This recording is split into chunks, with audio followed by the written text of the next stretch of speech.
नमस्कार दोस्तों। Credible history के इस दूसरे एपिसोड में मैं हाजिर हूं एक नए विषय के साथ। विषय है कि सावरकर गांधी हत्या से बरी कैसे हुए। आप सब जानते हैं कि जब भी सावरकर और गांधी हत्या को लेकर बातचीत होती है तो अक्सर ये तर्क दिया जाता है कि लेकिन सावरकर तो गांधी हत्या से बरी हो गए थे। आज हम इसी पर बात करेंगे कि सावरकर बरी तो हुए थे, लेकिन आरोप क्या थे, असलियत क्या थी, और बाद में जब कपूर आयोग बना गांधी हत्या षड्यंत्र की पूरी छानबीन के लिए, तो उसने अपने नतीजों में क्या पाया। असल में आप जानते हैं कि 1948 के जनवरी में गांधी की हत्या के लिए दो प्रयास हुए थे। पहला प्रयास हुआ था 20 जनवरी को, जो असफल हो गया था, और दूसरा प्रयास हुआ था 30 जनवरी को, जिसमें गांधी जी की हत्या होती है। 20 जनवरी वाला जो षड्यंत्र था, उस षड्यंत्र के तहत मदन लाल पाहवा को पीछे से बम फेंकना था। गांधी जहां अपनी प्रार्थना सभाएं करते थे, उस प्रार्थना सभा के पीछे सर्वेंट क्वार्टर थे, तो सर्वेंट क्वार्टर में छिप के गांधी के ऊपर हथगोला पीछे से फेंकना था। और उसके बाद जो अफरा तफरी मच थी, उस अफरा तफरी का फ़ायदा उठाकर दिगंबर बड़गे और उसका जो नौकर था शंकर किस्तैया, उनको गांधी के ऊपर गोलियां चलानी थी ताकि गांधी की मृत्यु हो जाती। लेकिन हुआ यह कि दिगंबर बड़गे और शंकर किस्तैया, इन दोनों लोगों के हाथ में पिस्तौल थमा दी गई।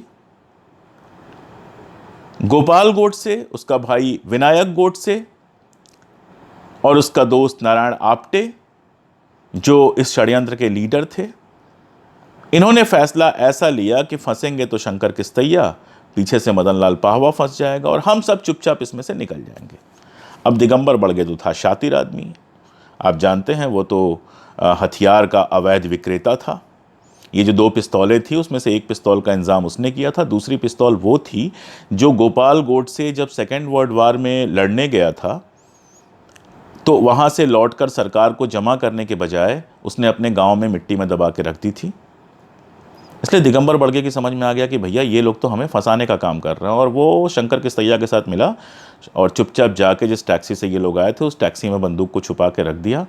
जब मदन लाल पाहवा ने वो हथगोला फेंका तो बहुत सारा अफरा तफरी बहुत सारी मची। आप्टे साहब और गोडसे जो हैं वो इशारा करते रह गए, लेकिन इन दोनों ने बंदूक नहीं चलाई और चुपचाप निकल गए। तो इस तरह से पहला जो हमला था वो असफल हो गया। और उसके बाद गोडसे के समझ में आया कि दूसरों के भरोसे काम नहीं होने वाला, ऐसा नहीं होगा कि हम गांधी की हत्या भी कर लेंगे और चुपचाप बच के निकल भी पाएंगे। तो आप जानते हैं दूसरी हत्या की पूरी साजिश बनी, जिसमें विनायक गोडसे बंदूक लेकर वहाँ पर गया और उसके साथ आप्टे और एक साहब और वहाँ पर रहे और सीधे उसने हत्या की और पकड़ा गया। वो सब किस्सा इतना आम है कि आप जानते हैं। अब आप सोचेंगे सावरकर का नाम इसमें कहाँ से आ गया। तो सावरकर के ऊपर शक तो पहले से था। गांधी पर जब ये पहला हमला हुआ, उसके बाद ही वहाँ के जो पुलिस कमिश्नर थे, उन्होंने सावरकर के घर के बाहर पुलिस का पहरा लगा दिया था। आरोप क्या था? दिगंबर बड़गे जब सरकारी गवाह बन गया तो उसने बताया कि दोनों बार हत्या पर निकलने से पहले गोडसे और आप्टे सावरकर सदन में गए थे सावरकर से मिलने के लिए। और उसने बताया कि जब वो सावरकर सदन से निकल कर आए तो नारायण आप्टे बहुत खुश था। उसने कहा कि आशीर्वाद दिया है सावरकर ने और कहा है कि यशस्वी होकर लौटना। ये गवाही थी। दूसरी गवाही बंबई की एक फिल्म अभिनेत्री बिंबा की थी। असल में लोकल ट्रेन से जब ये लोग जा रहे थे, पहली हत्या का जो षड्यंत्र बना था उसके पहले, जब गोडसे और आप्टे लोकल ट्रेन में जा रहे थे तो बिंबा नाम की एक हीरोइन जो है लोकल ट्रेन में चढ़ी। आप्टे ने उसको जगह दी, खिड़की वाली जगह दी और बातचीत शुरू हुई। बातचीत में इन लोगों ने उससे बताया कि हमें सावरकर सदन जाना है। बिंबा ने बताया कि मैं तो उसके बिल्कुल पास में ही रहती हूँ और मेरा भाई कार लेकर आने वाला है, मैं आपको वहाँ छोड़ दूंगी और अगर भाई नहीं आता है तो हम तीनों टहलते हुए चले जाएंगे। लेकिन भाई उसका आ गया और बिंबा ने बताया, वहाँ पर अदालत में बताया कि ये दोनों लोग उसकी कार से गए थे और उसने इन्हें सावरकर सदन पर छोड़ा था। यानी कि हत्या पर निकलने से पहले जो दिगंबर बड़गे ने कहा था और बिंबा ने कहा था दोनों बातें ये इशारा कर रही थीं कि ये लोग हत्या पर निकलने से पहले सावरकर से मिले थे। कोर्ट ने इसको भरपूर नहीं माना। कोर्ट ने कहा कि कार्बोरेटिव गवाहियां नहीं हैं, कार्बोरेटिव एविडेंसेस तथ्य नहीं है, सहयोगी तथ्य नहीं है, ऐसे तथ्य नहीं हैं जिनके आधार पर सिर्फ 2 गवाहियों के मामले में किसी को हत्या के षड्यंत्र का आरोपी ठहराया जा सके, और इस तरह से सावरकर कोर्ट केस से बरी हो गए। यह है पहली बात। लेकिन इसके बाद एक मजेदार तथ्य यह है कि जब पंजाब हाई कोर्ट में सारे जो अपराधी हैं जिनको लाल किला कोर्ट ने सजा दी थी, उन्होंने अपील की सजा के खिलाफ, तो सरकार ने उस समय पता नहीं क्यों सावरकर के खिलाफ कोई अपील नहीं की। अब ये बातें तो वो हैं जो बातें बताई जाती हैं, जो बातें आप लोग आमतौर पर जानते हैं।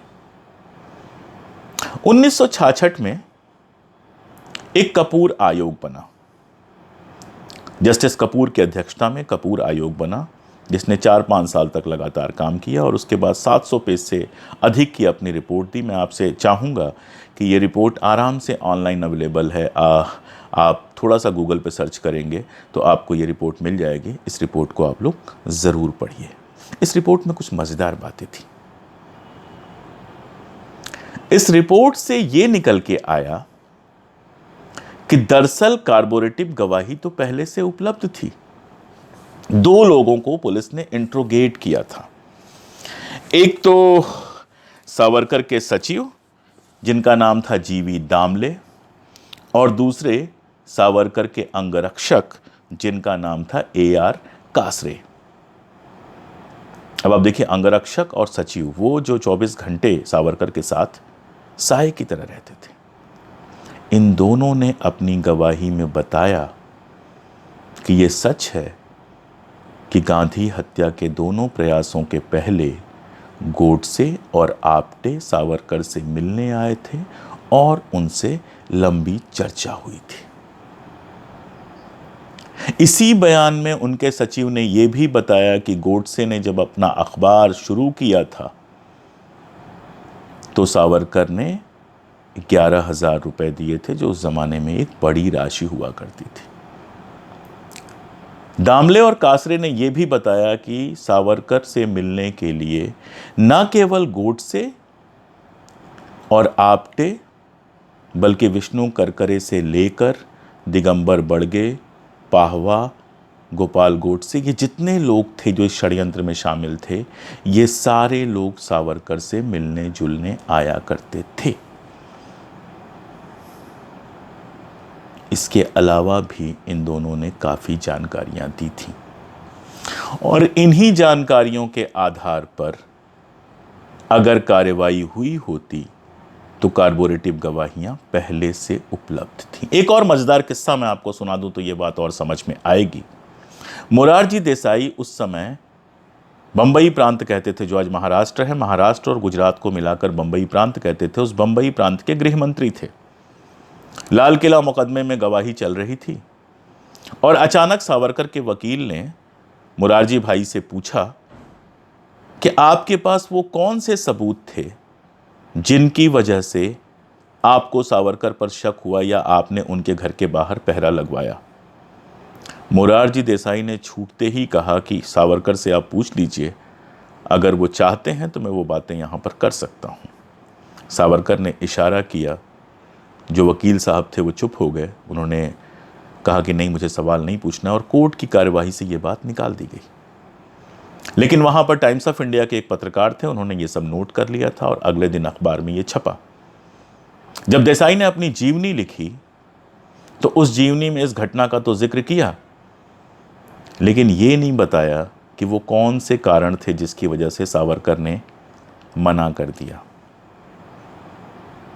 एक शक होता है कि गृह मंत्री को तो पता होगा ही कि कार्बोरेटिव गवाहियां पहले से मौजूद हैं, तो कोई षड्यंत्र तो नहीं, ऐसा नहीं था कि जिसकी वजह से वो कार्बोरेटिव गवाहियां पेश नहीं की गई। महाराष्ट्र की राजनीति का कोई दबाव या कोई और चीज़ जिसकी वजह से वो गवाहियां पेश नहीं की गई। कुछ और चीज़ें हैं जिनके बारे में बात किए बिना बात नहीं चलेगी। श्यामा प्रसाद मुखर्जी ने एक पत्र लिखा और जिसमें लिखा कि सावरकर के खिलाफ जो कार्यवाही है वो राजनैतिक प्रयोजन से की गई है। पटेल जो गृह मंत्री थे हमारे, सरदार पटेल, उनको पत्र लिखा। सरदार पटेल ने जो जवाब दिया उसको ज़रा गौर से सुनिएगा, मैं इसीलिए वर्बेटिम उसको पढ़ रहा हूँ।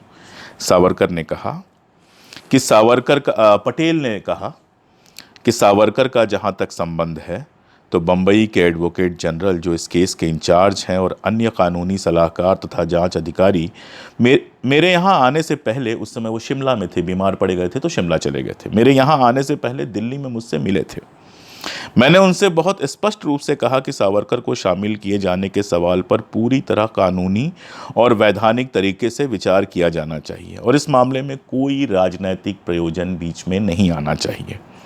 मैं निश्चिंत हूं कि उन्होंने ऐसा ही किया। मैंने यह भी कहा कि अगर उन्हें लगता है कि सावरकर को शामिल किया जाना चाहिए तो कार्यवाही से पहले कागजात मुझे दिखाए जाएं। जहां तक अपराध का सवाल है, यह अब तक न्याय और कानून के दृष्टिकोण से है। नैतिक रूप से संभव है कि किसी के लिए जो प्रतिबद्धता हो, दूसरे के लिए उसका एकदम अलग अर्थ हो।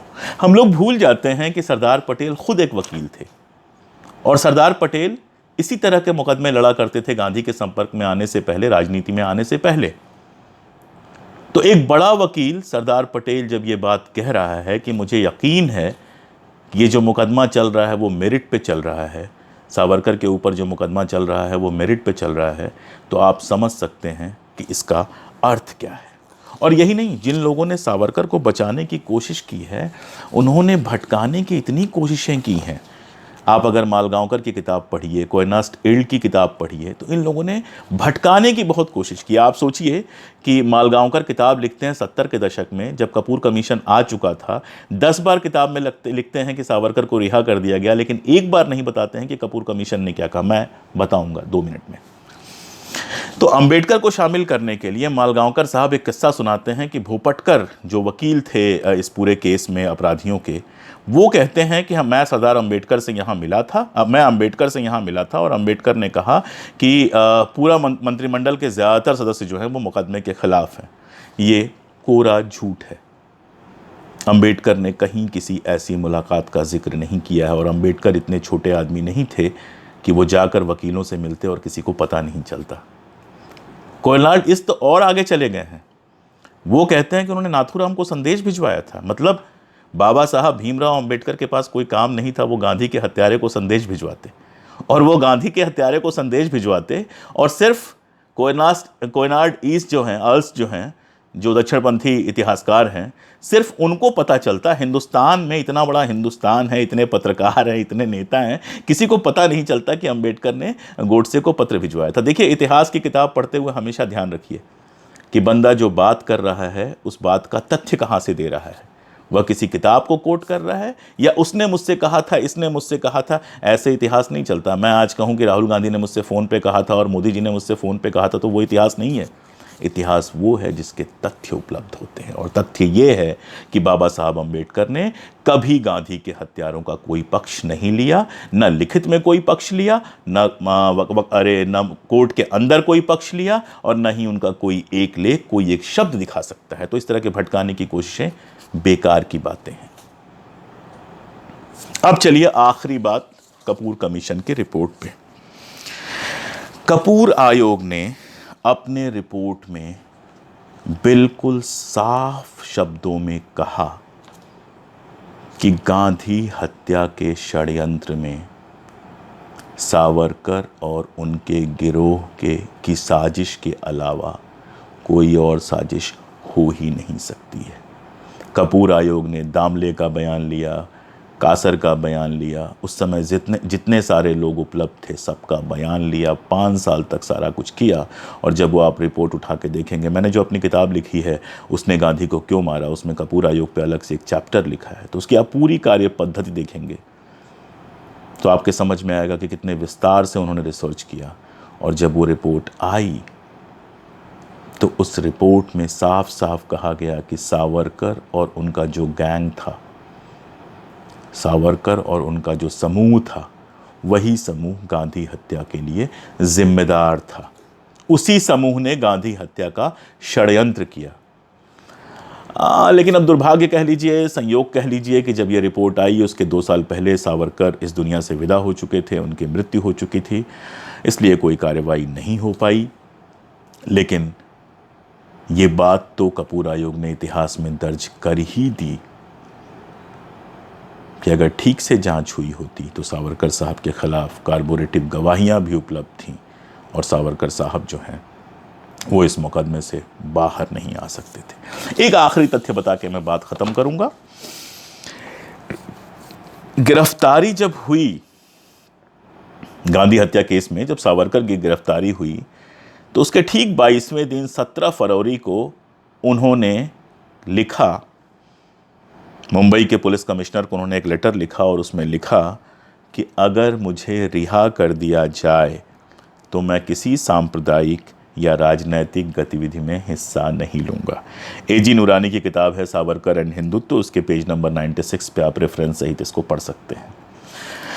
तो भैया सावरकर साहब की पुरानी आदत थी, जब अंग्रेज़ों ने गिरफ्तार किया तो उनको लिखा कि अगर मुझे रिहा कर दिया जाए तो मैं किसी राजनीतिक कार्रवाई में हिस्सा नहीं लूँगा और आपका क्या कहते हैं, स्वामी भक्त बन के रहूँगा।